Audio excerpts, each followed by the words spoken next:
Hello again. I got a lot of positive responses to the 3 videos that I made on suckers, Cycad suckers removal and treatment. Thank you for those. Uh, I want to just go through a few of the questions that were asked on my Facebook page regarding the videos. But let me quickly give you a reflection then, a recap on the 3 videos that we did. In part 1, I explained about a sucker, what it is, that the sex remains the same as the adult plant, and the ideal size to remove a sucker. In the part 2, we actually physically removed the sucker. We used the trispinosis plant as an example of that, and we physically removed the sucker, and I showed you exactly how to do that. The third part, part 3 of the sucker removal, was the treatment, which, as I also said at that stage, is the very most important part of actually getting the plant to survive, the sucker to survive and to grow. So those were parts 1, 2, and 3. This is part 4, quickly, just to answer some questions that you have. The one question that I got was, and it's obvious, what time of year is it best to remove a cycad sucker? Well, this video was made in midsummer, which is perhaps not the best time to remove a sucker, but for the demonstration purposes, I think it's all right. Most people like to remove a sucker before the growing season. So in South Africa, Southern Hemisphere, that would be around September, October. So that the growing season starts in more or less November, December, so that you've got the whole growing season after the stress event of removing the sucker for the sucker to make roots and to grow and to establish during the growing season. If you've got a hothouse facility, then that's not necessary.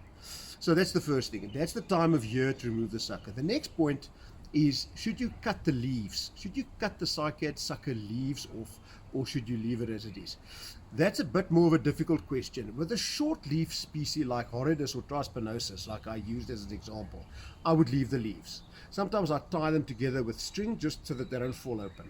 Remember, the sucker has got no roots, so there's no pressure from absorption of water out of the soil to keep that ball firm.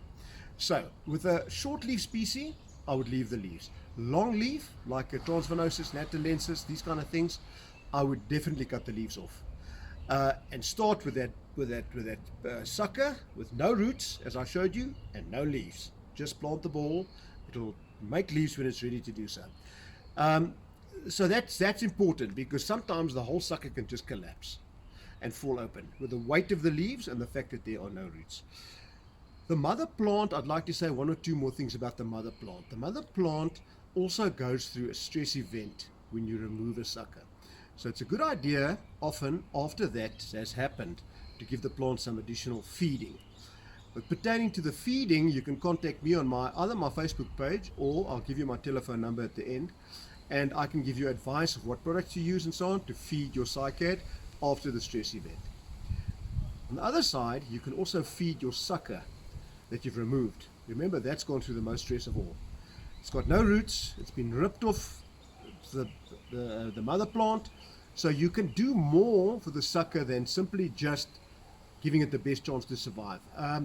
Regarding products, there are products which one can use for that, which stimulate root growth, stimulate the plant or the sucker then to come into equilibrium again. There are such products. Contact me on my Facebook page or my cell phone number. This is a South African cell phone number. I'm going to give it to you now. 082 499 6515. And again, 082 499 6515. Let's keep those suckers coming off, and they're all going to survive. Cheers, good luck.